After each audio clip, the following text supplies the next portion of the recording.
एक मारवाड़ी था, उसको घूमने का बड़ा शौक था।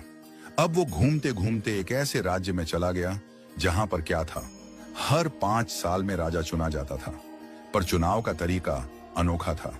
एक हाथी आता, सूंड में माला लेकर, और सबके बीच घूमता था। जिसके गले में वो माला डाल देता वही राजा बनता था। अब क्या हुआ, हाथी आया माला लेकर, थोड़ी देर इधर उधर देखा और जाकर माला इस मारवाड़ी के गले में डाल दी। मारवाड़ी हैरान, अरे भाई, मैं तो घूमने वाला आदमी हूं, ये कहां फंसा दिया। खैर, उसे राजा बना दिया गया। सिंहासन पर बिठाया गया। राजपुरोहित आया, तिलक करते हुए शर्तें सुनाने लगा। भैया, आपको 5 साल के लिए राजा बनाया जा रहा है, लेकिन 5 साल पूरे होते ही आपको यहां से सैकड़ों किलोमीटर दूर एक उफनती नदी के किनारे छोड़ दिया जाएगा। उस नदी में घड़ियाल हैं, मगरमच्छ हैं, जिनकी वजह से आप नदी पार नहीं कर सकते। अगर किसी तरह पार कर भी गए तो उसके बाद आएगा एक गहरा जंगल जिसमें हिंसक जानवर और खतरनाक राहें हैं। वहां आप जानो और आपकी किस्मत। अब तक जो भी राजा बना था उसे मालूम था कि 5 साल बाद मरना तय है, तो वह 5 साल बस ऐश करता था, भोग विलास, मजा, तामझाम। लेकिन यह मारवाड़ी अलग निकला। उसने सोचना शुरू किया, अब मुझे 5 साल बाद क्या करना है। राज्य की जो भी आमदनी आती थी उसमें से 51% जनता की भलाई में लगाने लगा, और बचे हुए 49% से उसने अपने आगे की प्लानिंग की।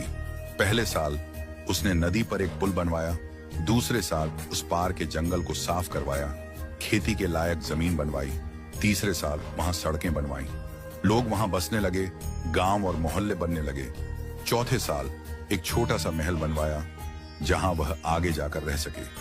5वें साल अपने जीवन भर का खर्च, जरूरी चीजें, अनाज, सब कुछ वहां स्टोर करवा दिया। अब 5 साल पूरे हो गए। परंपरा के अनुसार लोग उसे ढोल नगाड़ों के साथ विदा करने आए। लोगों की आंखों में आंसू थे। कहने लगे, ऐसा राजा हमने पहले कभी नहीं देखा। वो राजा था मारवाड़ी, शांत मुस्कान के साथ सबको प्रणाम किया और उस पुल पर चढ़ गया जो उसने खुद बनवाया था। लोग अवाक रह गए। हजारों राजा आए गए, मारे गए, लेकिन ये पहला राजा था जो भवसागर को पार कर गया। कथा का संदेश, हम सभी इस धरती पर सीमित समय के लिए आए हैं। ये जीवन 5 सालों की तरह है। जो इस समय को मौज में घंवा देता है वो अंत में उस भवसागर में गिरता है जहां मगरमच्छ, घड़ियाल, दुख और पीड़ा है। लेकिन जो जीवन का उपयोग अच्छे कर्मों, जनसेवा और प्रार्थना में करता है वो इस जीवन से परे उस पार पहुंच जाता है। तो आज ही से भवसागर पार करने के लिए अपना पुल बनाना शुरू कीजिए, ताकि जब आपका कार्य